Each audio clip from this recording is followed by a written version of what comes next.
Livro de Gênesis, no capítulo 39 e no versículo 12, está escrito: então ela o pegou pelas vestes, ele disse: deita-te comigo.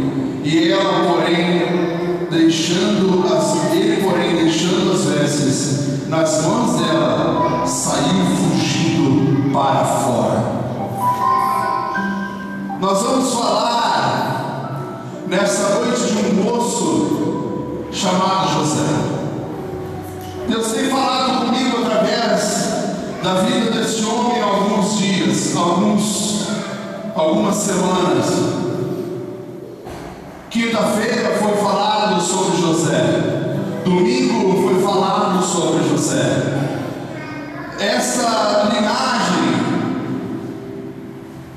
José, Jacó, Isaac, Abraão, são nomes mencionados em praticamente todas as mensagens.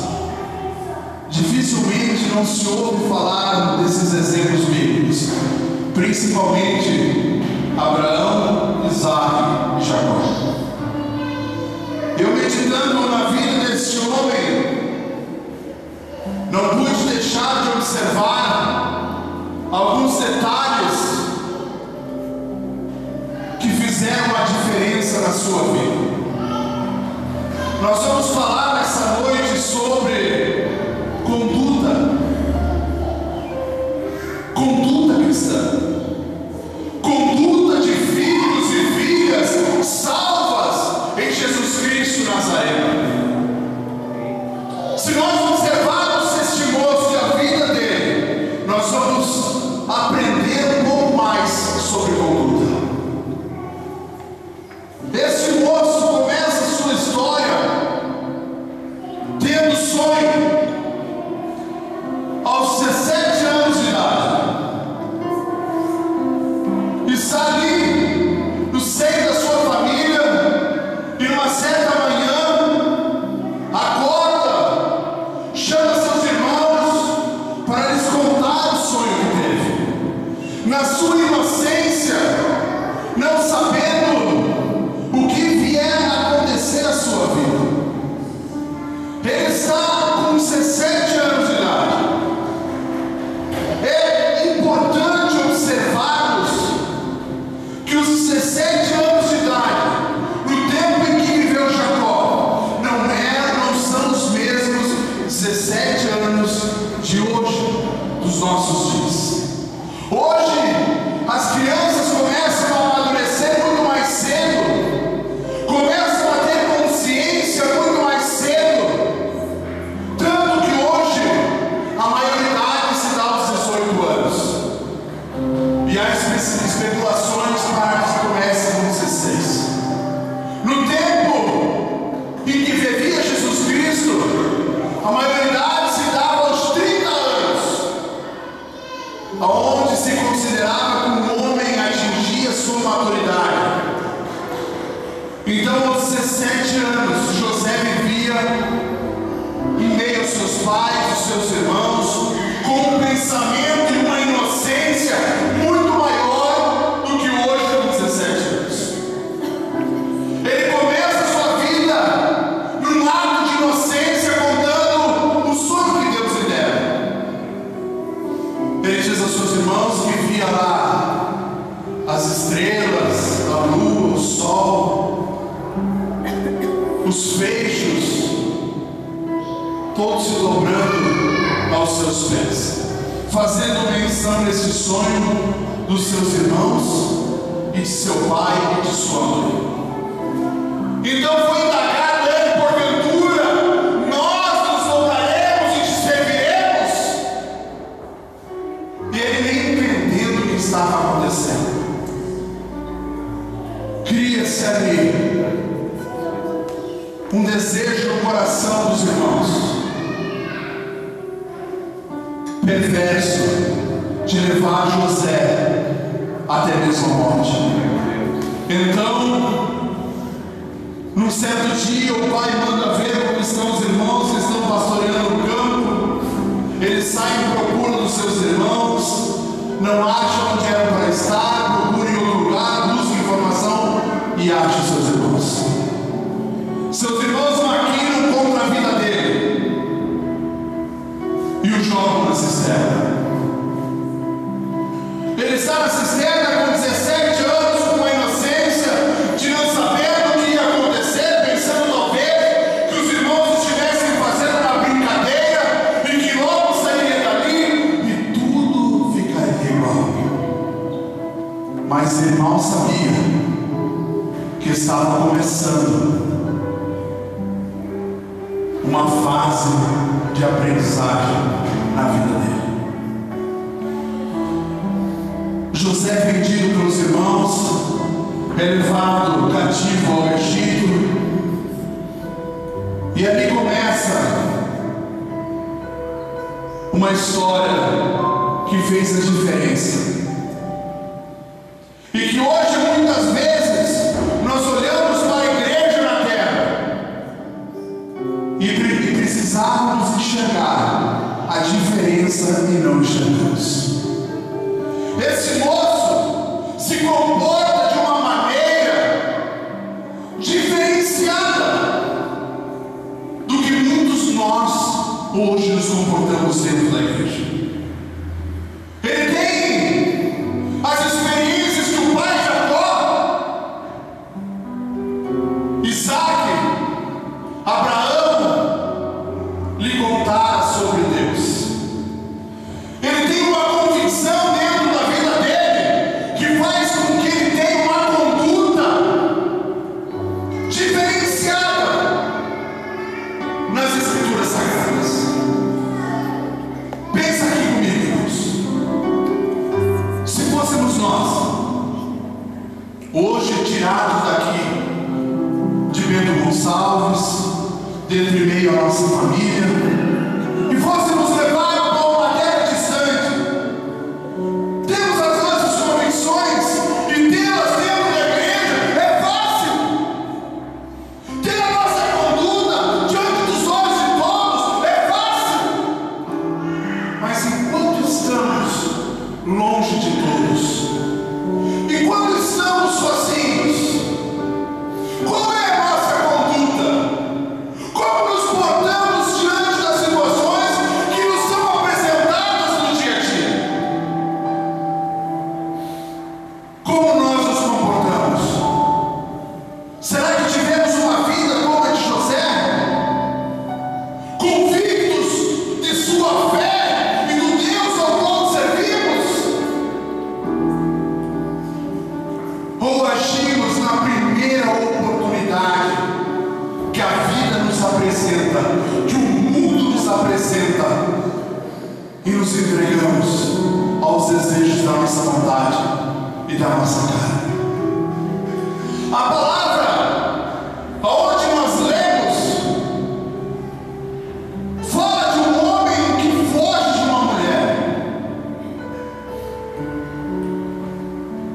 Ele estava na casa de um dos principais do exército de Faraó, estava longe da sua família, ele estava abandonado à própria sorte, mas nunca se esqueceu do Deus ao qual servia.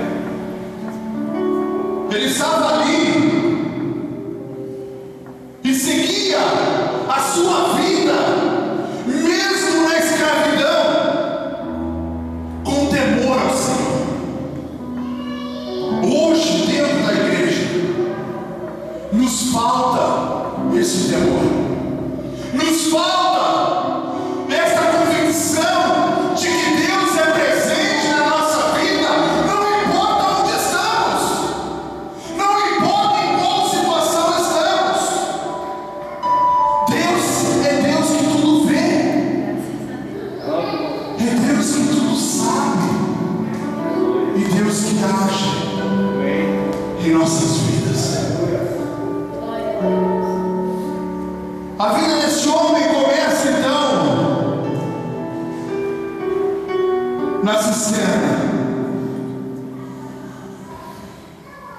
Muitas vezes somos colocados em situações em que não entendemos aquilo que estamos passando, mas é necessário para que nós venhamos a alcançar o que Deus tem na nossa vida. Somos colocados diante de uma berlinda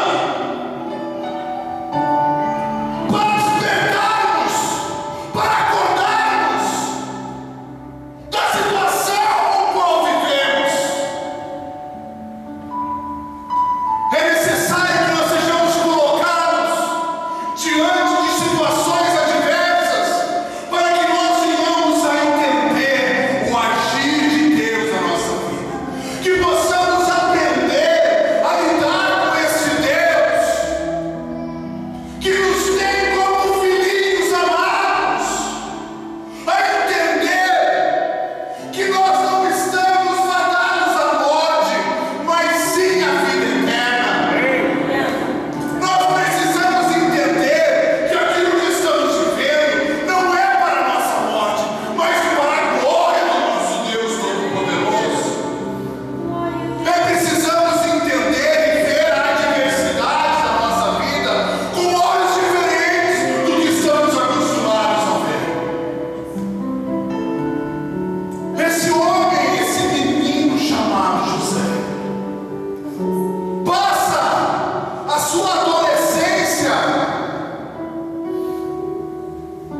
num período difícil da sua vida, não muitas vezes se questionando, talvez. Muitas vezes nós entramos em questionamento, como Jó também entrou em questionamento, para entendermos a situação a qual estamos passando.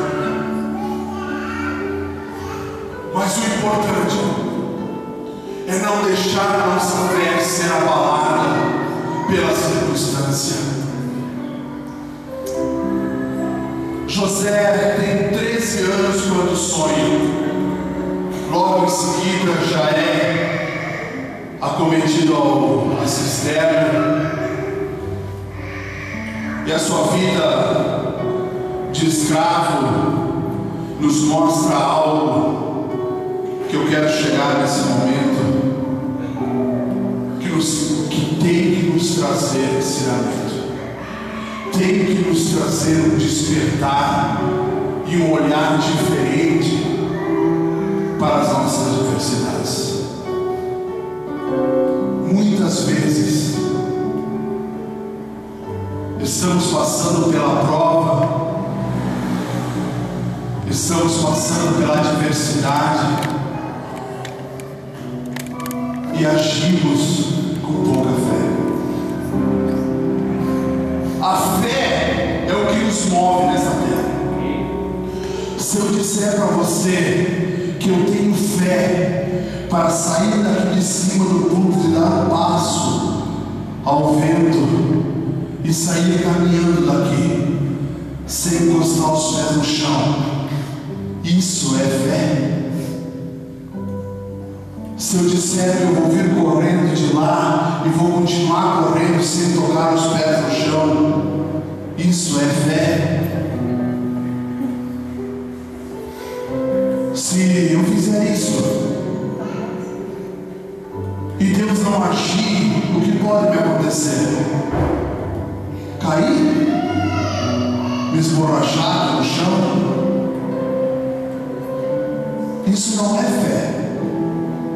Fé é quando estamos diante do mar vermelho e esse mar precisa ser aberto, porque Faraó vem atrás com um exército para nos aniquilar. Isso é fé. Fé é botar o pé para fora do barco, como Pedro fez em meio à tempestade e a ondas e ventos, sabendo que se Jesus não agisse, ele ia morrer. Agir pela fé em circunstância normal, isso é fé. Eu posso crescer e nada vai me acontecer. Deus não agiu, eu não caminhei no ar, mas também não morri.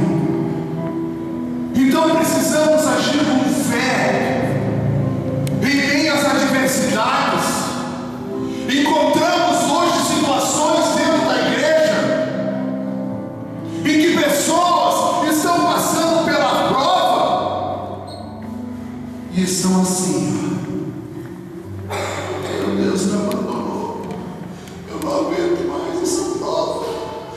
não sei o que fazer.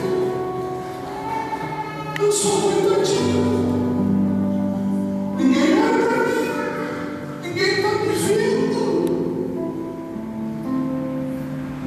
Quantas vezes encontramos situações dessas dentro da igreja? Sabe o que eu entendi quando eu li a história de José? Que José se mostrava um homem diferente. Onde ele chegava, ele estava cativo, estava escravizado, mas as suas atitudes, a sua posição nos mostra algo no caráter de José diferente. Onde ele chegava, ele já estava pronto para fazer as coisas, ele era disposto, ele fazia, acontecia no meio que ele estava. Sabe onde eu entendi isso? Quando onde quer que ele chegasse, seja escravo de Potifar, ou seja, depois da prisão, todos reconheciam em José algo diferente. Todos viam na vida de José algo diferente. Ele não era uma pessoa que se fazia de coitadinho, ele era uma pessoa disposta, estava cativo, estava preso, não me importa, Deus é comigo, Deus é comigo, Deus é comigo, Deus é comigo. Cadê a convicção da igreja? Ei, Jesus! Aleluia! Onde está a nossa convicção de que Deus é por nós? Onde está a nossa fé em Jesus Cristo Nazareno? Onde está? Temos fé em circunstâncias normais. É fácil. O difícil é termos fé quando estamos acometidos de uma enfermidade, quando estamos com as famílias destruídas, quando estamos sem dinheiro, quando estamos desempregados, quando estamos afrontados pelo diabo, quando estamos afrontados pelos irmãos, quando estamos afrontados pelas pessoas, quando estamos, aleluias, presos, como José estava. Aí é que nós vamos mostrar o nosso caráter diante de Deus. José, onde chegava, ele já era logo identificado. O Senhor abençoava tudo que ele tocava. O Senhor continuamente esteve com José, sempre esteve com José. Onde ele chegava, as coisas aconteciam. Onde ele colocava a mão, as coisas aconteciam. Sabe por quê? Porque ele se apresentava na diante do Senhor.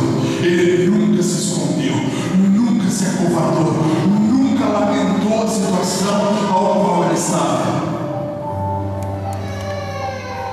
Aleluia.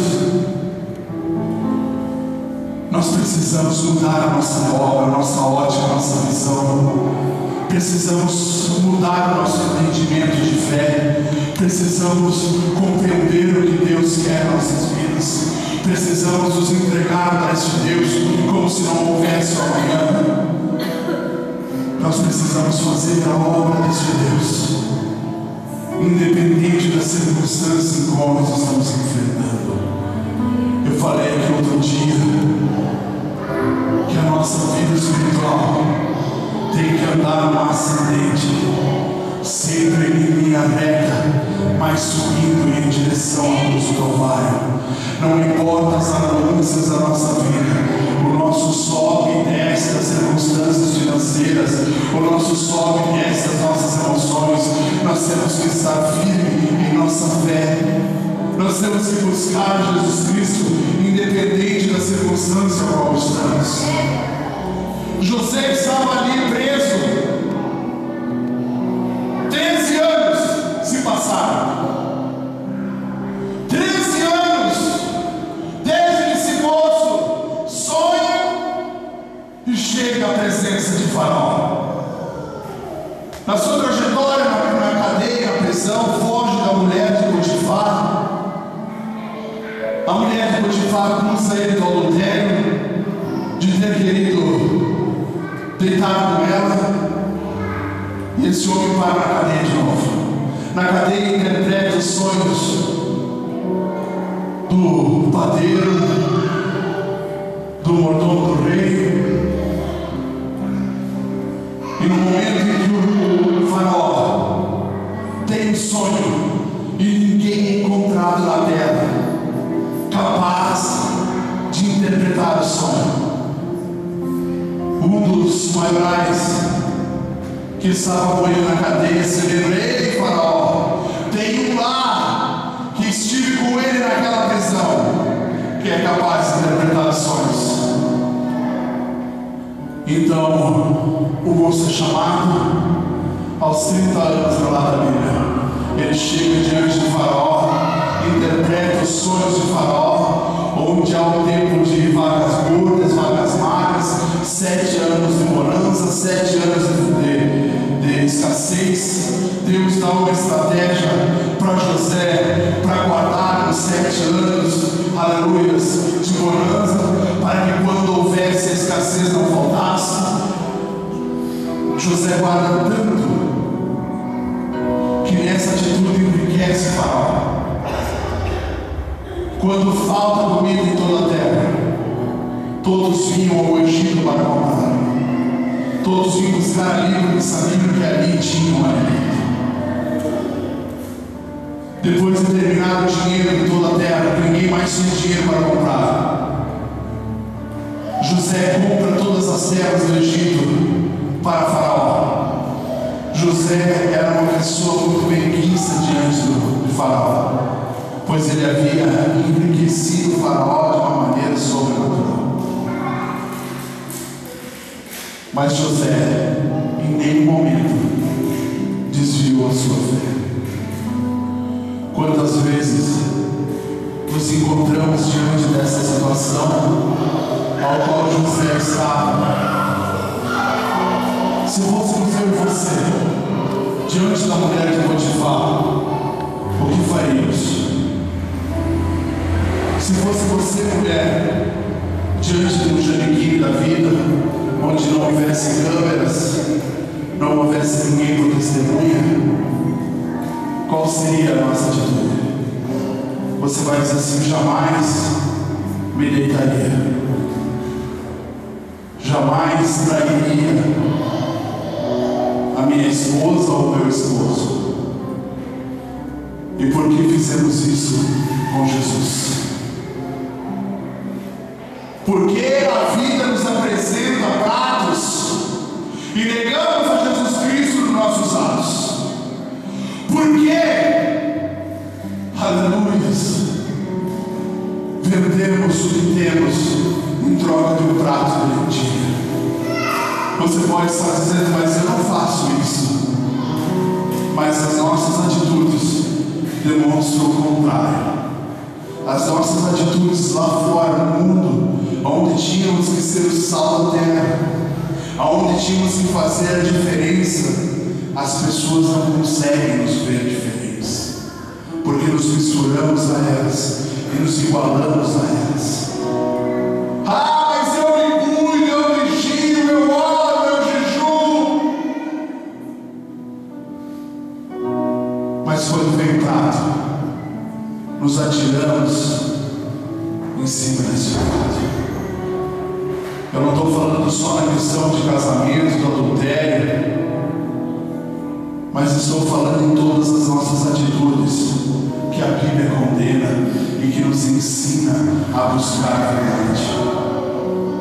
Quando falamos mais, quando proferimos palavras que não deveríamos proferir, quando pensamos errado, quando agimos errado, quando falamos mal, em pequenos atos, em pequenas coisas, muitas pessoas dentro da igreja têm se perdido. Em pequenas atitudes, muitas pessoas dentro da igreja têm se perdido. Em pequenos atos cotidianos do dia a dia, numa mentira, no dizer o que não é, no fazer o que não é.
mas ninguém age, ninguém faz. Estamos carentes de caráter, como de José dentro da igreja. Eu chegar aqui dizendo: eu tenho que amar a minha esposa. É verdade, todos concordam. Temos que amar nossas esposas. Mas chegar em casa é que eu vou dizer nos meus atos e no meu dia a dia o quanto eu a amo. É no chegar em casa, no nosso lar, com filhos ou sem filhos, é lá quando estamos só, e só ela pode dizer se aquilo que eu falo realmente eu faço. Mas quando estamos falando da obra do Senhor, nós estamos falando de um Deus que tudo vê, nada está escondido. Então eu vim aqui falar que é importante estar em todos os cultos e não estar. É importante nós orarmos e jejuarmos por esta obra, mas não façam. É importante nós amarmos os irmãos, mas não façam. Com palavras, eu faço muita coisa, mas a verdade vai ser revelada através dos meus atos. E eu, verdadeiramente, no fundo do meu coração, eu digo isso para vocês.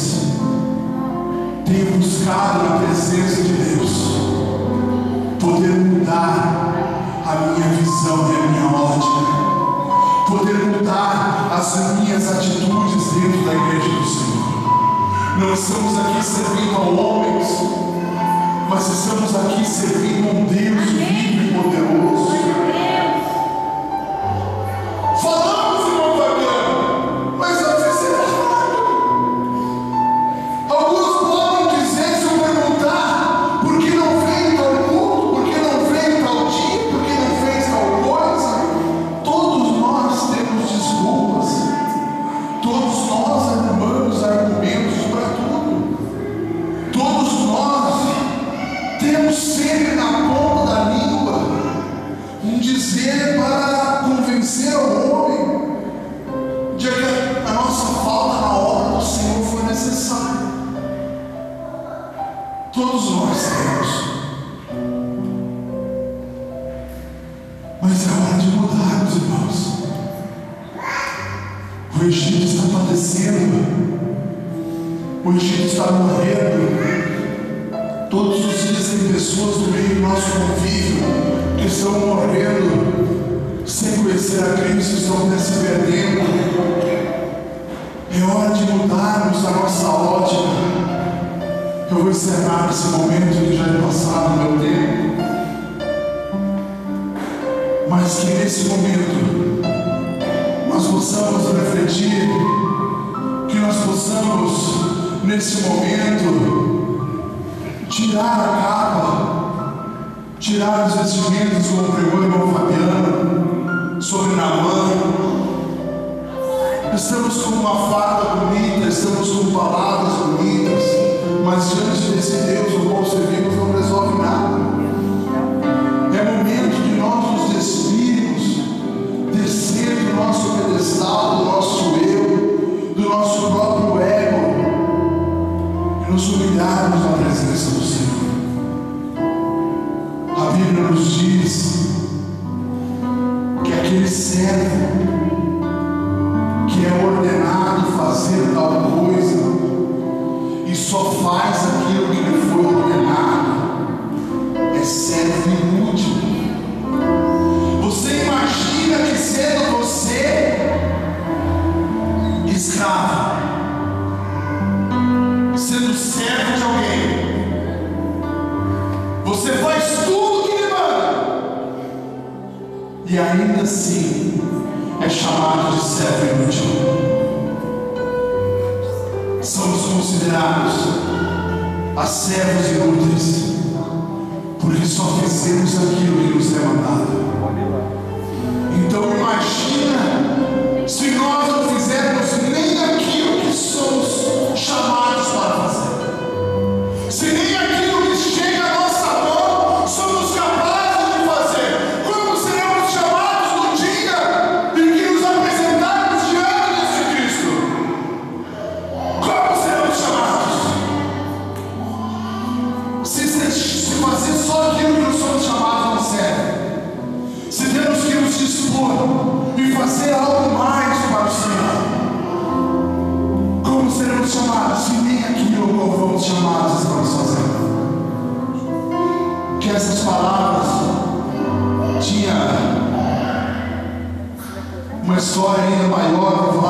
José, mas não temos tempo.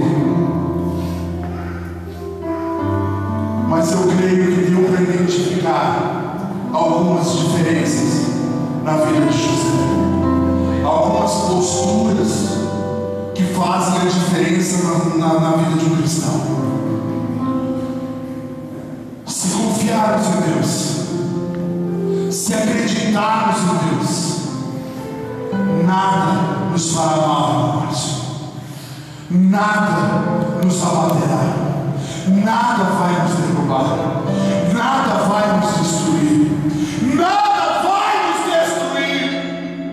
Se confiarmos em Deus, que tudo aquilo ao qual estamos passando é para nos deixar mais fortes, então chegaremos aonde Deus nos quer. Diz a história que os bambus, quando são afligidos pelo vento, eles se envergam, encostam as suas pontas no chão e, passado o vento, tornam-se a colocar em pé, sem serem abalados. Assim temos que ser nós, diante das adversidades. Não importa o vento que estamos passando, mas quando o vento passar, nós temos que estar em pé, prontos para glorificar e adorar o nome do Senhor em todos os tempos da nossa vida. Vamos nos colocar em pé, vamos orar ao Senhor. Aleluia. Vamos orar e colocar a nossa vida nua diante do Senhor. Vamos orar. Você não precisa confessar as suas fraquezas e os seus pecados para ninguém nessa terra, mas confesse para Deus. Peça ajuda para Deus, para abandonar o pecado, para abandonar as práticas que são abolidas pelo Senhor. E Ele vai te ajudar em nome de Jesus. Santo e poderoso Deus, nesta hora, estamos aqui, Senhor, diante da Tua presença e te pedimos, Senhor, para que Tu age em nossos corações, que essas palavras, Senhor, que Tu já tem trabalhado em minha vida ao longo desses dias, possam também trabalhar, Senhor, no coração da Tua igreja. Eu sei, Senhor, que nem todos absorverão essa palavra, mas se um dentre nós absorver as palavras e mudar a sua vida, transformando, Senhor, os seus passos de fé em fé, então, Senhor, a Tua palavra se cumpriu. Mas eu sei que o Teu Espírito Santo há de trabalhar mais no meu coração. Por isso te louvo e exalto, Senhor, porque Tu ensinas, Senhor, aqueles que Tu amas. Tu nos corriges, Senhor, quando necessário, para nos colocar de volta na estrada onde um dia abandonamos. Tu és aquele, Senhor, que exerce do Seu amor, aleluias, para corrigir os Seus filhos, para levar-nos ao Senhor, para aquele dia ao qual Tu virás sobre as nuvens tocando a Sua trombeta. E, Senhor, possamos olhar